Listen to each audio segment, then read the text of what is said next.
बिस्मिल्लाहिर्रहमानिर्रहीम अस्सलामुअलैकुम। मैं हूं करामत मुगल। आज 5 मार्च बरोज़ मंगल है। आज इंतहाई अहम डेवलपमेंट्स हुई हैं। एक तो सुप्रीम कोर्ट में, दूसरा इलेक्शन कमीशन ने जो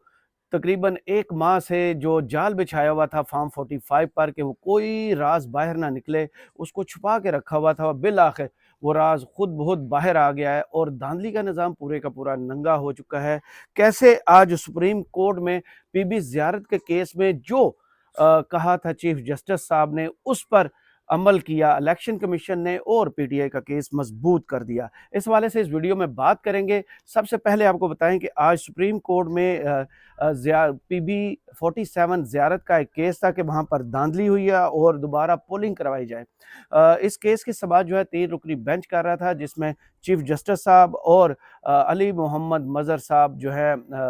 मोहम्मद अली मज़हर साहब जो है वो नुमाया, उनके रिमार्क सामने आए हैं। चीफ जस्टिस साहब ने कहा कि इंतखाबी नताइज से कोई मसला है तो मुतलका फोरम पर जाएं, इलेक्शन कमीशन का कोई गैर कानूनी गैर आइनी अमल बताएंगे तो फिर उसमें हम जाके मदाखलत करेंगे। आइन बड़ा वाज़ेह है कि इलेक्शन कमीशन एक आइनी इदारा है, इसका एहतराम करें, आइन व कानून की खिलाफ वर्जी ना हो तो हम मुदाखलत नहीं करेंगे। जस्टिस मोहम्मद अली मज़हर साहब ने कहा धांधली हुई है तो मुतलका फोरम पर अपना मुकदमा साबित करें। तो जनाब, धांधली के सबूत तो सामने आ गए। आपने जो कुछ कहा है कि अगर धांधली के सबूत सामने आएंगे तो फिर हम मुदाखलत करेंगे, तो इलेक्शन कमीशन ने खुद अपने पाँव पर कुल्हाड़ी मार दी है। तकरीबन 1 माह बाद जो फॉर्म 45 में अपलोड करना शुरू कर दिए हैं। कल से सोशल मीडिया पर इंतहाई बहस जो शुरू हुई थी कि धांधली के सबूत सामने आना खुद बहुत शुरू हो गए हैं और जो जाली मैंडेट पर हुकूमत पंजाब बनी और हुकूमत वफाक बनी, उसकी इमारत जो है उसमें दरारें पड़ गई हैं और पीटीआई जिस चीज़ की माहिर है, वो हथियार जो ऑलरेडी उनको इस्तेमाल करना आता है, वो पकड़ा दिया गया है इलेक्शन कमीशन की तरफ से पीटीआई के हाथ में। और उसका इस्तेमाल पीटीआई कैसे करती है ये तो कमिंग फ्यूचर बताएगा। इसके अलावा आपको बताएं कि इलेक्शन कमीशन ने जो फॉर्म 45 अपलोड करना शुरू किए हैं, उसमें से हम एक केस ले लेते हैं एज लिटमस केस। वो है NA 128, जहाँ पे राजा सलमान अकरम राजा साहब के मद्दे मुकाबल थे इस्तेहकाम पाकिस्तान पार्टी, पीपल्स पार्टी, नून लीग, काफ लीग और MKM के मुश्तरका उम्मीदवार जनाब ओन चौधरी साहब।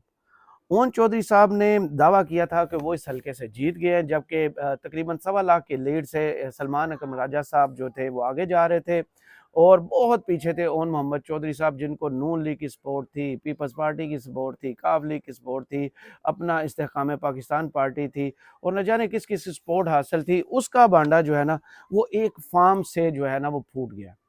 वो इस तरह के हमारे पास फार्म जो है वो है, एक पोलिंग स्टेशन था NA 128 का और पोलिंग स्टेशन था इस्लाम नगर लाहौर का। इसमें अगर आप जाएं, मैं कोशिश करूंगा कि इस वीडियो पर वो फार्म जो है, दोनों सैंपल जो हैं, जो पोलिंग इलेक्शन कमीशन ने अपलोड किया है और जो उस दिन का था, जो फर्स्ट रिजल्ट्स आए थे उस दिन का था, वो दोनों अपलोड करूं तो आप ज़रा कोशिश कीजिएगा उसको थोड़ा सा जूम करके देखें, तो आपको पता चलेगा कि इस्लाम नगर के पोलिंग स्टेशन में जो फॉर्म 8 फरवरी को सामने आया था इस्लाम नगर पोलिंग स्टेशन का, उसमें उनको मिले थे 173 वोट। 173 वोट नून लीग, इस्तेहकाम पाकिस्तान पार्टी, काफ लीग, पीपल्स पार्टी और बाप पार्टी का तो इधर हर वजूद नहीं। इनके मुश्तरका उम्मीदवार जो नए नए चहीते बने, आंख के तारे बने हैं मुस्लिम लीग नून के, उनको मिले थे। अब जो फॉर्म सामने आया है, जो अपलोड किया है, जो इलेक्शन कमीशन की अपनी वेबसाइट पे अपलोड हुआ है फॉर्म 45, और इस्लाम नगर का ही पोलिंग स्टेशन का फॉर्म आप डाउनलोड करें और देखें, उसमें उन मोहम्मद चौधरी साहब को जादू हो गया। उनके फॉर्म पर किसी ने जादू किया है, गैबी ताकत ने आके उसमें जो है ना वो रद्दो बदल की है और 173 को कर दिया है 973। 800 वोट कहाँ से आ गया? अगर आप थोड़ा सा जूम करेंगे उसी फॉर्म को, तो किसी ने पेन से 1 को 9 किया हुआ है। तो ओन मोहम्मद चौधरी साहब, आपकी तो जो है ना वो छुट्टी होने वाली है, क्योंकि ये जालसाजी भी है और फिर झूठ भी है और इलेक्शन कमीशन की इसमें मिली भगत भी है। और जो बड़ा दावा किया है चीफ जस्टिस काजी फायज साहब ने कि अगर मदाखलत के सबूत हमारे हाथ लगे, अगर गैर कानूनी गैर आइनी कोई चीज़ इन्होंने की है, अगर कोई अमल ऐसा हुआ है वो हमारे सामने लाएं तो फिर हम मुदाखलत करेंगे। तो लें सर, हल्का है 128 लाहौर का, किसी गांव या फार फरलांग एरिया का नहीं है, बिल्कुल लाहौर शहर का हल्का है 128। और पोलिंग स्टेशन है इस्लाम नगर। आप सिर्फ एक फॉर्म चेक कर लें तो आपको आइडिया हो जाएगा कि ये फॉर्म 45 जो है ना, अब इलेक्शन कमीशन और जितने जाली जीत कर सामने आए हैं, जो हुकूमत फॉर्म 47 पर बनी थी, ये फॉर्म 45 जो है ना, ये वो अमल साबित होगा कि इनके गले की हड्डी बन चुका है, जो इनकी इमारत गिर जाएगी। इनकी हुकूमत आपको पता चल जाएगा आने वाले दिनों में कि जब ये आइन और कानून के तहत फॉर्म 45 को जाके चैलेंज किया जाएगा अदालतों में या इलेक्शन ट्रिब्यूनल्स में, तो आप देखेंगे जो फॉर्म 47 वाले हैं ना, वो अब गायब होना शुरू हो जाएंगे। मैं चैलेंज करता हूँ इस वीडियो के थ्रू, जनाब इस्लामाबाद के हैं तारिक फजल चौधरी साहब या ओन चौधरी साहब, आप दोनों अपने फॉर्म 45 क्यों नहीं दिखाते? अगर आपके पास असल फॉर्म 45 हैं, जिनका आपसे इस्लामाबाद हाई कोर्ट में वो केस के दौरान सवाल भी किया गया था, जब आपका जाली नोटिफिकेशन ज़बरदस्ती जो है जारी किया गया था, आपसे सवाल किया था मतीउल्लाह जान साहब ने कि आपके पास फॉर्म 45 कितने हैं, वो दिखा दें। तो आपने उनसे झगड़ा किया था, लड़े थे, बुरा भला कहा था और निकलते बने थे। लेकिन सरकार अब आपके गले में जो आइन और कानून का ज़बरदस्त और सख्त किस्म का तोक है वो पड़ने वाला है,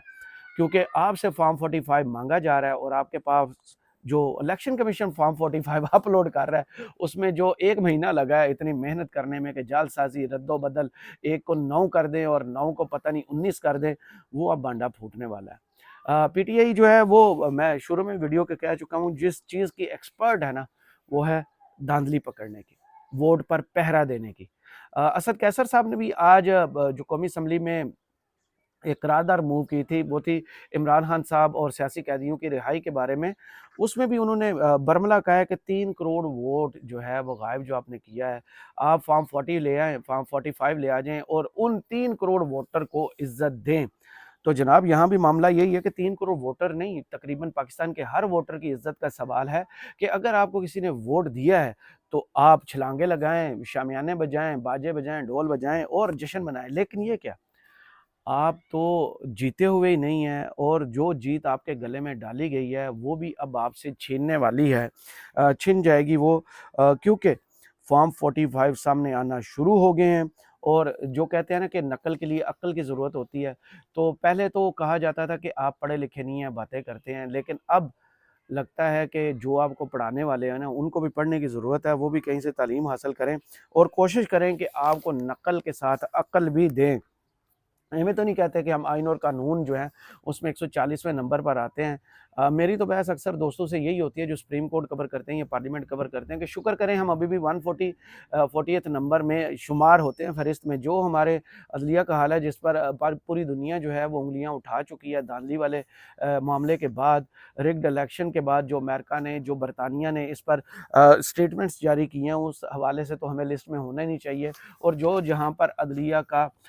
हाल है, आपको 13 जनवरी की रात याद होगी जब बल्ला छीना गया था, जब काज़ी उल वक़्त ने ये कहा था कि हमारे सामने जो मामलात हैं वो लेवल प्लेइंग फ़ील्ड या ये नहीं है, ये 14 लोग हैं जो पीटीआई का इलेक्शन इंट्रा पार्टी लड़ना चाहते थे,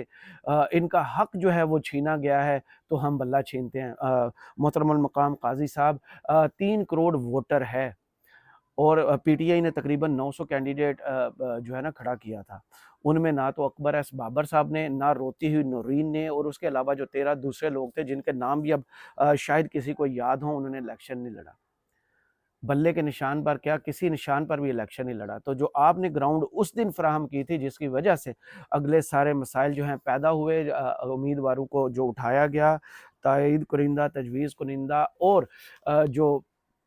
कैंडिडेट्स हैं, उम्मीदवार हैं, उन तक को गायब किया गया और आज़ाद हैसियत में उन्हें इलेक्शन लड़ना पड़ा। और आज़ाद हैसियत में इलेक्शन लड़ने के बाद जो नताइज सामने आए हैं, वो अब आपको भी फेस करना पड़ेंगे। जब तक आप इस निज़ाम अदल की कुर्सी पर बैठेंगे, तब तक आपको ये सुनना पड़ेगा कि 13 जनवरी को जो एक फ़ैसला आपने दिया, उसकी बुनियाद पर पाकिस्तान के इलेक्शंस को जो है वो छीन लिया गया। जिनका मैंडेट था, उनसे छीन कर उनको या तो जेलों में बंद कर दिया गया या उनको उठाकर गायब कर दिया दिया गया। अब मामला ये नहीं है, अब मामला आप जूं ये फॉर्म 45 पढ़ेंगे, नताइज देखेंगे और आपके पास जो कैंडिडेट्स हैं तकरीबन हर हल्के में 16 से 40 जो होते हैं एवरेज उम्मीदवार वो इलेक्शन लड़ते हैं और मुख्तलिफ जमातों के प्लेटफॉर्म पे इलेक्शन लड़ते हैं। तो एक फॉर्म 45 तो नहीं है जो नून लीग के पास है, ये पीपल्स पार्टी के पास है, जिनकी बुनियाद पर वो फॉर्म 45 गायब करके फॉर्म 47 की बुनियाद पर कौमी असम्बली और सूबाई असम्बली में पहुंचे हैं और धड़ल्ले से बैठे हुए हैं। तो उनके लिए यही है कि अब इलेक्शन कमीशन ने वो बिगल बजाया है जिसका फ़ायदा पीटीआई को होगा। अगर आइन और कानून इस मुल्क में मौजूद है तो उन्हें इंसाफ देना पड़ेगा और उनको जो मैंडेट अवाम ने दिया है वो उनके हवाले करना पड़ेगा, उनका हक वापस देना पड़ेगा, वरना उन्हें वो हक सड़कों पर आके छीनना पड़ेगा। क्योंकि अदलिया पर सवाल तो पूरी दुनिया उठा रही है, यहाँ बात करेंगे तो फिर वही है कि ज़ुबान बंद करने का, उठा ले जाने का जो है वो धमकी सबसे पहले मौजूद है। इसके अलावा जो कल कार्रवाई इलेक्शन कमीशन ने डाली वो एक बहुत बड़ा सबूत है कि अगर इलेक्शन शेड्यूल के मुताबिक मखसूस नशिस्तों की फहरिस्तें सुन्नी इत्तेहाद कौंसिल ने जमा कराई थी, ये कहाँ का असूल है।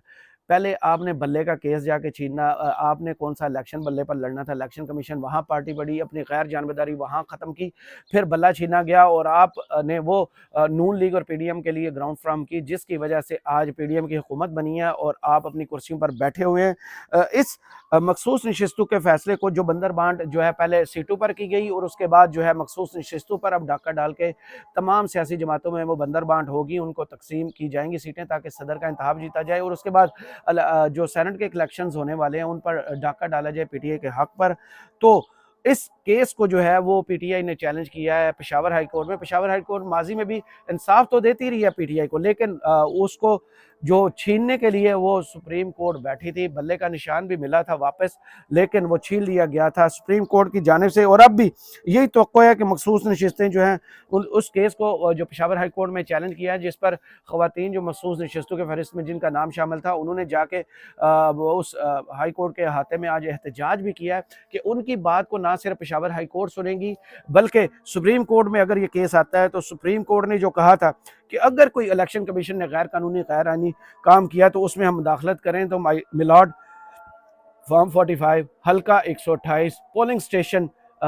स्टेशन इस्लाम नगर, सिर्फ एक देख ले चीज़ कि 173 को 973 कैसे किया गया। ओन मोहम्मद चौधरी साहब को अगर वो आपके सामने सबूत ले आते हैं कि उनके फार्म दुरुस्त हैं तो उनके हक में फैसला सुनाएं, वरना जिनका हक है उनको ये हक वापस करें। इमरान खान को लोगों ने इलेक्ट किया है, को अपना मैंडेट उसके हवाले किया है, 2/3 मेजॉरिटी से ज़ायद जो है वो उनको वोट मिले हैं, लेकिन वो वोट सिर्फ एक फैसले की बुनियाद पर पहले छीनेंगे, फिर इलेक्शन कमीशन और हाई कोर्ट्स और इन कोर्ट्स ने उनसे वो मैंडेट छीटा और फॉर्म 47 जो आपने भी पहली दफ़ा सुना होगा कि उस बुनियाद पर फैसले किए गए और कौमी असम्बली ने उनकी जीत के और इलेक्शन कमीशन ने उनकी जीत के नोटिफिकेशन जारी किए। तो मिलाड केस आपके सामने है, मैदान सजा हुआ है, घोड़ा तैयार है, जाए फॉर्म 40 हल्का 128 के फॉर्म 47 सिलेक्ट करें, कलेक्ट करें और उसके बाद आप देख लें कि कहाँ कार्रवाई कैसे डालेगी। अभी तो ये पहला केस बताया, ये तो सैकड़ों केस जो हैं पीटीआई के वो सामने आएंगे और आपके लिए गैर कानूनी गैर आइनी इकदाम की जो आपने शर्त रखी है वो पूरी होती है। करामत मुगल को इस वीडियो से इजाज़त दीजिए, कमेंट्स बॉक्स में ज़रूर बताइएगा ये वीडियो आपको कैसी लगी। अल्लाह हाफिज़।